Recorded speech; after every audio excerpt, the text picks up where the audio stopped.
The Junkyard Run Part 2 is so fun. This is the second of 3 Looney Tunes Webtoons Junkyard Run episodes, and I'm really enjoying this. And my only complaint is that the series isn't longer because each cartoon is only about 2 or 3 minutes. And we'll only have 3 of them. But where it lacks in quantity, it definitely makes up in quality. And in the previous episode, we were introduced to the racers. We have Bugs and Daffy racing against Yosemite Sam and Taz, which is a particularly interesting pairing. And also Sylvester and Porky, which is also a very interesting pairing. And here we see them all racing and utilising their cars' various mechanisms to throw each other off of the course. And I will mention a couple of personal highlights, so there will be spoilers in this discussion. It's going to be a very brief discussion because, to be fair, there's not that much to say. But what I will say is that a lot actually does happen in a very short space of time. It's very quick. The editing is very quick. We are constantly jumping around from one driver to the next. But obviously this is based on a race. That quick pace really suits the narrative really well. And something I think I mentioned in the previous discussion is that I love how the cars are all different. They're all very unique.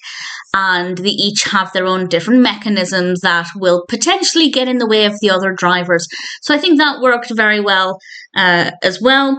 And one of my favourite moments is when, I won't say which car, I know I said spoilers, but I won't give it all away, but one of them crashes into the Warner Brothers, the entrance to Warner Brothers, which I thought was delightful. And the giant sign saying, "You're now leaving Burbank," amused me quite a lot. And the animation itself is really fun, very colourful, so brightly coloured, and the editing is very quick, so there's constantly something different to look at. And also another character. So this is a spoiler for another character who's brought into it. I thought this was a very clever way of bringing in another character because Yosemite Sam, who is very much in control of his vehicle, Taz hasn't really got a say in anything, at least for now. That could change going forward. But Yosemite Sam is clearly speeding. If you can't speed in a race, either way, he's going exceptionally fast. And in the distance, we can see this police officer on a bike pulling up and tells Yosemite Sam to stop. And it's Elmer Fudd. And it's very brief. We only get to see him very briefly. But I thought that was a really nice way to include that character.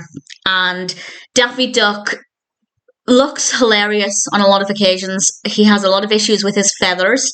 Visually, absolutely fun, absolutely stunning, really, really very well done. And of course, we have another episode. And honestly, I don't know who is going to win. I feel like Bugs and Daffy might win because I think Bugs is quite clever and probably has some tricks up his sleeve that he's kept behind, that he's not revealed. Yosemite Sam and Taz might win because Yosemite Sam is quite sly, and I wouldn't put it past him to do something dirty, to do something nasty. And Porky and Sylvester might win because I think they're a bit of an underdog. And that would be quite interesting. I'd like Porky and Sylvester to win. And then my second choice would be Bugs and Daffy, and then third Yosemite and Taz. But we'll see. I'm looking forward to it. Junkyard Run Part 2 was really delightful.